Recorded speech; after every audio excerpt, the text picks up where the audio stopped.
дар зиндагӣ барои инсон омӯхтани илму ҳунар хеле зарур аст.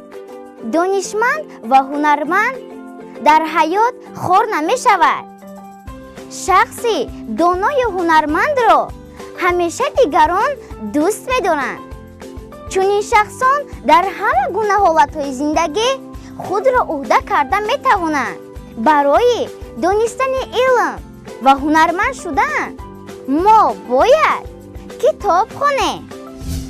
инсон ба шарофати ақлу хиради худ хушбахтона зиндагӣ мекунад ва ақлу хират ва илмро аз китобҳо, устодон ва аз таҷрибаи зиндагӣ меомӯзад. инсон бо хират яъне ақлу зеҳни худ фарқ мекунад. касе ки ба қадри хират намерасад хорузор мешавад, зеро инсон бе мадади ақлу хират наметавонад роҳи дурусти зиндагиро пайдо кунад. агар хоҳед шахси хиратманд шавед, боз ҳам китоб хонед.